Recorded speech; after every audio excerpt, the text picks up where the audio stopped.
Ya pemirsa, Anda kembali menyaksikan debat pamungkas pemilihan gubernur dan wakil gubernur Jawa Timur 2024. Saya mau langsung ke Profesor Teguh. Prof Teguh, kira-kira ada pertanyaan nggak yang mungkin akan bisa dijawab oleh ketiga jubir kita malam hari ini? Oke, baik. Terima kasih Mbak Putri. Mungkin ada sejumlah pertanyaan, tapi nanti dijawabnya digabung aja gitu ya. Yang pertama tadi kalau yang belum terambil soalnya itu terkait dengan infrastruktur ketenaga listrikan. Jadi mungkin bisa dijelaskan ya kalau dari para jubir ya kalau terkait dengan infrastruktur tenaga listrikannya seperti apa. Kemudian yang kedua, tadi kan dibahas juga terkait dengan hubungan antara pemerintah provinsi dan kabupaten ya. Dimana kan terkait dengan RPJMD seperti itu ya, dan itu butuh koordinasi gitu. Sebenarnya kan kalau sekarang momen pilkada serentak ya, dimana 38 kabupaten kota juga sedang mengikuti pilkada yang di Jawa Timur ya. Sehingga harusnya kan momen itu seperti apa tuh akan dimanfaatkan. Dalam arti kan setelah ini mereka yang akan memenangkan pemilihan kepala daerah akan menyusun RPJMD ya. Nah itu kan juga momen mungkin bisa nggak kalau dari pasangan calon mungkin akan mengkoordinasikan biar sejalan juga gitu ya, seperti itu ya dari awal gitu. Jadi itu momen seperti itu akan seperti apa gitu. Nah kemudian yang lain ya, itu tadi yang saya lihat dimensi kelembagaan belum terlalu terlihat gitu. Jadi bagaimana penguatan birokrasi gitu ya bisa akan dilakukan sehingga bisa mensupport berbagai hal yang tadi ingin dilakukan gitu. Ya karena kan itu juga belum terlihat ya. Termasuk juga dalam konteks kalau kita bicara berbagai hal tadi kan ada yang partisipasi masyarakat gitu. Sementara mungkin masalahnya juga ada di budaya masyarakat, itu juga belum terlalu terlihat. Mungkin pertanyaan saya secara singkat seputar itu aja untuk ke semua juru bicara. Terima kasih. Mungkin bisa langsung dijawab. Oke, kalau kita bisa langsung dijawab kali ini ke Mas Seno terlebih dahulu. 3 pertanyaan langsung dari Prof Teguh. Oke, baik, terima kasih Prof Teguh. Jadi terkait dengan tenaga kelistrikan, sebetulnya itu ada satu approach yang dulu pernah dilakukan oleh Bu Risma waktu menjabat sebagai wali kota Surabaya, yang itu jadi terobosan nasional. Karena Surabaya di era Bu Risma dulu menjabat sebagai wali kota, itu menjadi kota pertama di Indonesia yang membuat namanya PLTSA, itu pembangkit listrik tenaga sampah. Yang mana kita tahu di Surabaya itu, di Benowo, tumpukan sampah itu setiap hari ribuan ton. Sehingga dengan hadirnya PLTSA itu pada waktu Bu Risma memimpin, itu per hari itu ribuan sampai puluhan ribu ton sampah dapat dikonversi melalui teknik gasifikasi itu menjadi tenaga listrik. Sehingga pola-pola pendekatan yang melibatkan iptek yang ini juga berbasis orientasi lingkungan ini mungkin nanti akan menjadi cara-cara terobosan Bu Risma dalam menyentaskan persoalan kebutuhan tenaga listrik di Jawa Timur. Itu yang pertama. Secara kelembagaan memang tadi kan persoalannya bicara tentang infrastruktur. Mungkin dalam konteks itu lebih banyak membicarakan tentang terobosan-terobosan. Tetapi ada satu semangat utama Bu Risma, yaitu resik-resik Jawa Timur. Dalam konteks itu yang kita inginkan adalah birokrasi yang tidak koruptif.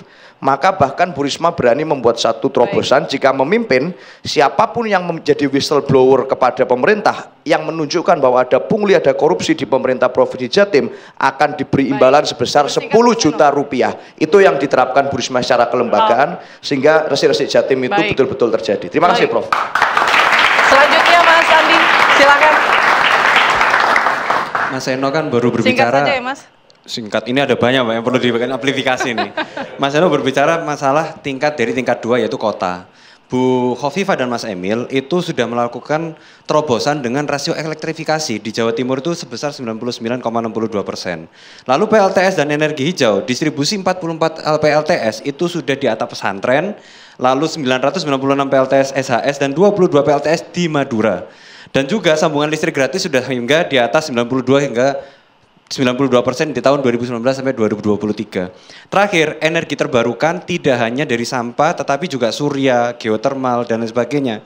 Itu menjadi salah satu terobosan bagaimana memanfaatkan infrastruktur secara ketenaga listrikan. Jadi surplus yang ada di Jawa Timur itu pun bisa didistribusi ke Jawa Tengah maupun di Bali. Dan yang kedua terkait sama sinergi Prof, tadi dikatakan memang Bu Khofifah memiliki kemampuan orkestrator bagaimana mengkomunikasikan antara pusat dengan bawahan, antara tingkat 2 dalam arti. Jadi bisa dibilang harus orang yang sudah berpengalaman, harus orang yang sudah memiliki ketenangan, tidak gerusa-gerusu, tetapi yang benar-benar langsung tepat sasaran tanpa harus terlihat marah-marah, Mbak, seperti itu. Oke. Maksudnya siapa Ada nih yang kodenya terlihat ya. marah? Tapi kita langsung ke Mas Rizal terlebih dahulu. Silakan, monggo. Singkat saja, Mas. Singkat, ada buku yang judulnya How to Lie with Statistics. Jadi hati-hati dengan angka-angka yang dikeluarkan. Angkanya keluar tapi belum tentu mencukupi kebutuhan yang ada. Bicara tentang komitmen dari Lukman, yang pertama adalah kami mendorong elektrifikasi berbasis energi terbarukan yang sangat besar di Jawa Timur. Termasuk dengan adanya KRL di Madura. Itu adalah bentuk satu komitmennya. Uangnya dari mana? Tadi disampaikan juga oleh Mas Lukman. Nanti pertambangan ini mereka kan ada pajak. Ada retribusi yang harus diberikan kepada pemerintah daerah. Retribusi inilah yang nantinya akan jadi sumber pendanaan kebijakan-kebijakan lingkungan 100% untuk kebijakan lingkungan dari Provinsi Jawa Timur. Yang selanjutnya soal kolaborasi dan juga partisipasi masyarakat. Ini yang menjadi kata kunci dari pasangan Lukman selama kampanye. Kolaborasi dan partisipasi. Bagaimana tadi selama disampaikan partisipasi pemerintah daerah dilibatkan. Tol kami berikan tekanan gitu untuk yang pengelolanya agar ada pintu tol di setiap kabupaten sehingga kita bisa berkolaborasi dengan UMKM di setiap kabupaten. Yang selanjutnya adalah pengelolaan sampah. Bagaimana pengelolaan sampah itu bisa berkolaborasi dengan di level masyarakat. Ada CSO, ada masyarakat seperti Karang Taruna, desa dan juga pemerintah kota dan kabupaten. Yang selanjutnya adalah tentang penegakan soal pertambangan tadi. Disampaikan juga perlu adanya penegakan hukum yang kuat. Lewat siapa? Kan Pemprov tidak punya instrumennya, lalu lewat siapa? Lewat Forkopimda. Jadi komitmen-komitmen soal kolaborasi, partisipasi sudah disampaikan. Dan tadi soal elektrifikasi, rasa-rasanya Lukman dan Lulu tidak main-main. Sudah ada komitmen 100% dana yang masuk dari pertambangan untuk kebijakan lingkungan. Dan kami berkomitmen untuk membuat infrastruktur KRL di Madura, yang mana itu membutuhkan tenaga listrik yang juga dari energi yang terbarukan. Karena kalau misalkan kita tenaga listriknya dari batu bara lagi, sama aja. Maka kami mendorong juga dari sumber energi listrik yang terbarukan. Oke, baik. Terima kasih Mas Rizal. Luar biasa ya, ada yang sindir-sindiran, jawabannya juga lengkap begitu ya. Tapi saya penasaran juga nih penilaian dari para panelis. Kira-kira nanti saya akan kasih ya, skor 0 sampai dengan 100, berapa yang akan diberikan untuk masing-masing paslon. Tapi usai jeda berikut kami akan kembali sesaat lagi. Anda kembali bersama kami pemirsa di segmen terakhir ini. Kita akan langsung berikan kesempatan kepada dua panelis kita yang tentunya sejak awal tadi sudah memantau bagaimana kemudian adu gagasan semua yang sudah dibahas sejak awal. Saya awali ke Prof. Teguh terlebih dahulu. Boleh kasih skor seperti yang Putri bilang tadi ya? Atau tidak usah, catatan saja, silakan. Berat nih kalau kasih skor ya. Tapi pertama saya senang juru bicaranya anak muda semua. Jadi ini menunjukkan bahwa kita punya harapan buat yang muda-muda.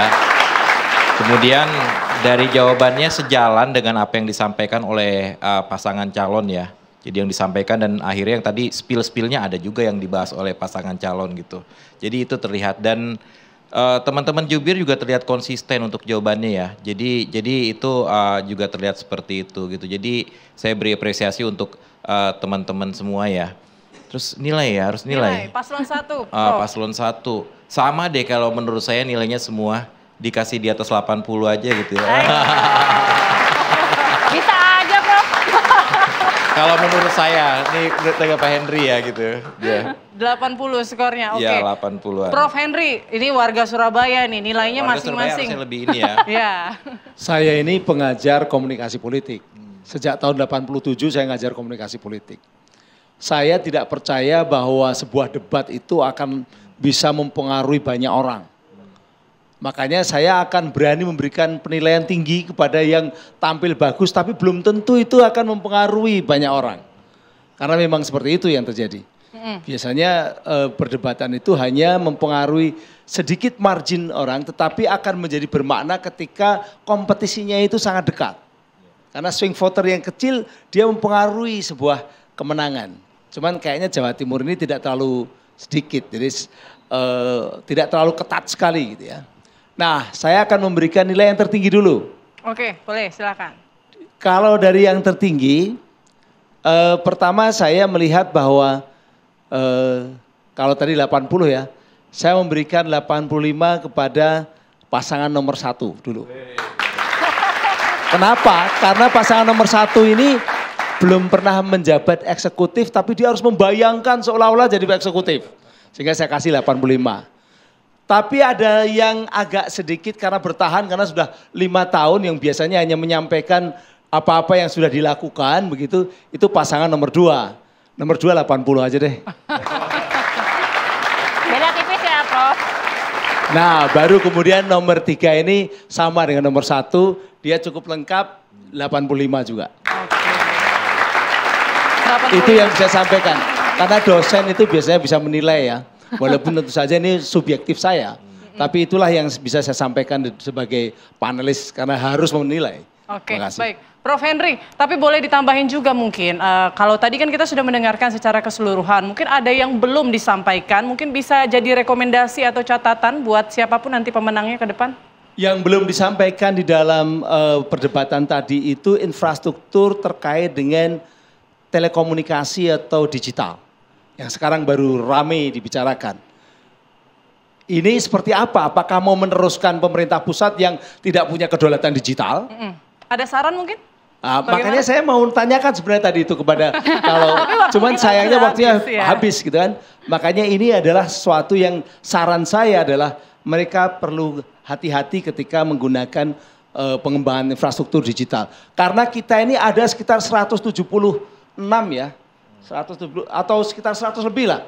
Itu pulau-pulau di wilayah Sumeneb, wilayah Madura itu memang banyak yang belum mendapatkan sinyal secara baik untuk teknologi. Nah ini yang belum banyak dibicarakan tadi. Oke, kalau gitu kita boleh berikan kesempatan 1 menit terakhir ya. Harus mungkin bisa menjawab Prof. Henry. Mas Rizal silakan, tapi 1 menit saja Mas. Ya, bagi saya kader muda PKB melihat Mbak Luluk dan Mas Lukman adalah sebuah kebanggaan. Menunjukkan bahwa ini adalah upaya dari PKB sebagai partai politik menunjukkan kadernya, memberikan kader terbaiknya, memberikan pertarungan terbaik, dan memberikan perubahan bukan hanya ketika terpilih, tapi mulai dari pencalonan dan kontestasinya. Oke, baik. Gitu. Tapi terakhir, Mbak. Singkat saja, Mas. Kami percaya masyarakat Jawa Timur pasti rasional, masyarakat Jawa Timur pasti melihat siapa yang terbaik, dan kami yakin juga yang terbaiknya pasti Luluk Lukman. Terima kasih. Baik, selanjutnya. Mas Andi, silakan. Karena waktu 1 menit, Bu Khofifah dan Mas Emil Dardak merupakan paket lengkap, paket mantap, di mana merupakan kombinasi ideal antara senior dengan millennials.